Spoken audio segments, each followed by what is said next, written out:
Bem-vindos ao Giro 10 Minutos, o seu resumo diário das principais notícias. Eu sou a Priscila Fagundes e agora em menos de 10 minutos, vamos mantê-lo atualizado sobre os principais acontecimentos de hoje. Começamos o giro falando de Pelotas, em decisão proferida pelo juiz de direito Bento Fernandes Júnior na última quarta. A Prefeitura de Pelotas tem até a próxima segunda para pagar os salários dos servidores que ainda não receberam os valores referentes a outubro. A ordem foi determinada a partir do ajuizamento do pedido de concessão da medida liminar pelo Sindicato dos Municipários de Pelotas. O município entrou ontem com um recurso em busca de esclarecimento sobre como deve ser a quitação dos valores, pois não haveria recursos. No despacho, o magistrado cita o descumprimento da Lei Orgânica Municipal, que determina que os vencimentos do funcionalismo devem ser pagos até o 5º dia útil do mês subsequente ao trabalho prestado. Data que venceu na última quarta-feira, dia 8. A Prefeitura diz que a maior parte dos servidores, cerca de 70% do total, recebeu normalmente o salário do mês de outubro no 5º dia útil de novembro, o que ocorreu na última quarta. Falando ainda de Pelotas, a cidade registrou uma queda de 82% nos registros de roubos de veículos. No período compreendido entre janeiro e setembro de 2017, em comparação ao igual período desse ano. Mas de janeiro a setembro do ano passado, foram 35 roubos e no mesmo período citado desse ano foram 37, um pequeno aumento de 5,7%. Porém, se analisados os números de 2021 para 2022, a queda foi de 32%. Enquanto isso, o Rio Grande do Sul registrou em setembro o menor indicador de roubo de veículos na comparação com o mesmo mês em anos anteriores. Foram 276 casos, o que corresponde a 9 roubos por dia em todo o Rio Grande do Sul. Falando de obras, a Avenida Francisco Carucci, uma das principais vias de ligação entre os bairros Fragata e Três Vendas, em Pelotas, está passando por uma obra de requalificação que deve durar 8 meses. Esse projeto prevê melhorias na pavimentação, drenagem, ciclofaixa, no paisagismo e também na sinalização da avenida, que tem cerca de 2,5 quilômetros de extensão. A obra faz parte de um contrato de cerca de 4 milhões de reais, sob responsabilidade do município, que também inclui a construção de uma rotatória na Avenida 25 de Julho, no entroncamento com a Rua João Jacob Baini. O objetivo é melhorar o fluxo de veículos e a segurança dos pedestres e ciclistas na região. E um grupo de ex-funcionários de uma empresa terceirizada que prestava serviços no Mercado Central de Pelotas está há meses sem receber o salário referente ao último mês trabalhado e também sem receber os benefícios trabalhistas. Eles foram dispensados em junho, após uma rescisão do contrato entre a empresa Alcântara, prestadora de serviços, e a prefeitura. A empresa recebia cerca de R$ 36 mil mensais da prefeitura para fornecer 11 trabalhadores para portaria, zeladoria, limpeza e pequenos reparos prediais no Mercado Central.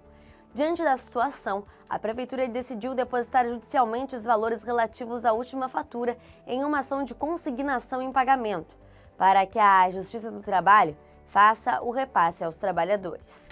E na cidade de Canguçu, uma coordenadora e uma cuidadora da Casa da Criança e do Adolescente da cidade são suspeitas de agredir fisicamente uma interna de 14 anos. Esse caso foi denunciado ao Ministério Público e também à polícia no dia 26 de outubro desse ano. Mas as servidoras continuam trabalhando normalmente na instituição. A coordenação do Conselho Tutelar pede o afastamento das mulheres durante a investigação. A violência ocorreu no dia 19 de outubro, quando a adolescente foi espancada por comer fora do refeitório. O Conselho Tutelar acompanhou o caso e apresentou a denúncia ao MP e também ao Judiciário. Esse caso repercutiu na Câmara de Vereadores da cidade, que cobrou uma posição da Prefeitura sobre essa situação.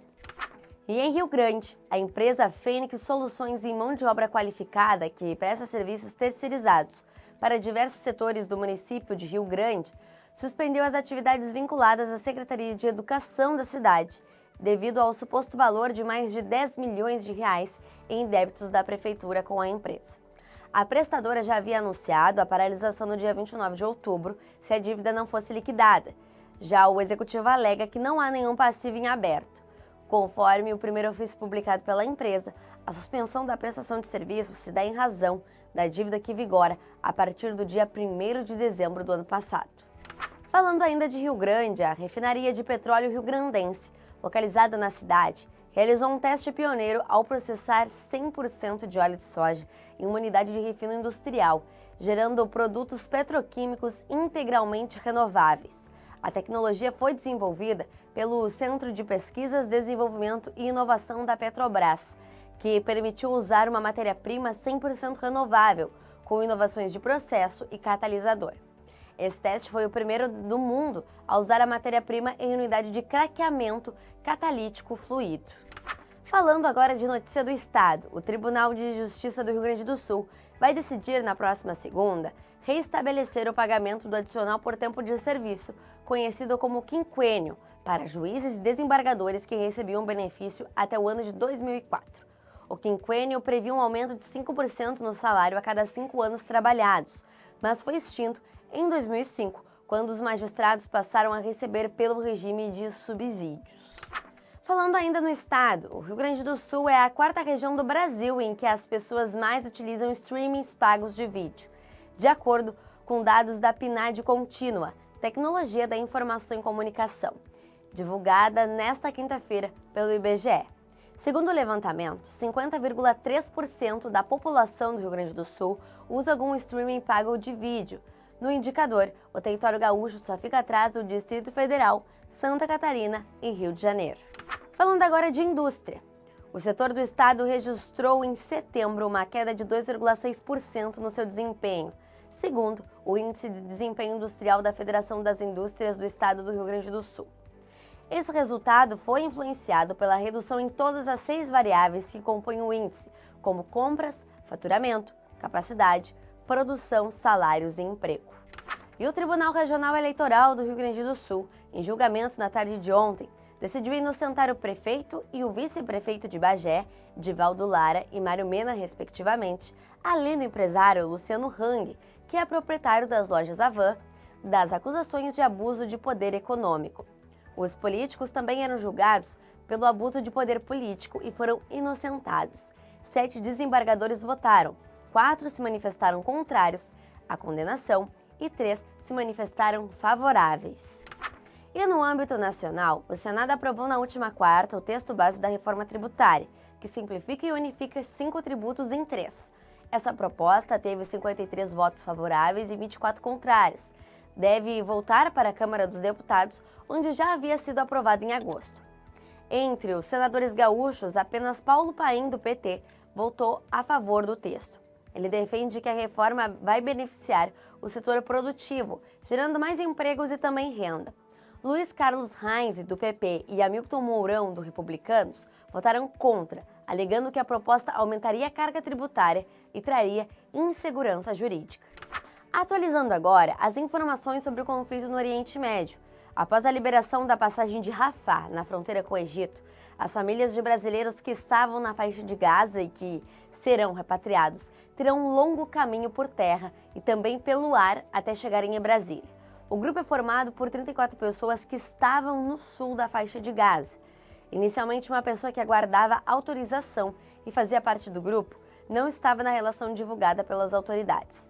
O Itamaraty informou que o grupo aguarda no posto fronteiriço de Rafah desde as 7 da manhã, no horário brasileiro, 2 da madrugada, e eles estão à espera dos trâmites necessários para a entrada no Egito e posterior repatriação para o Brasil.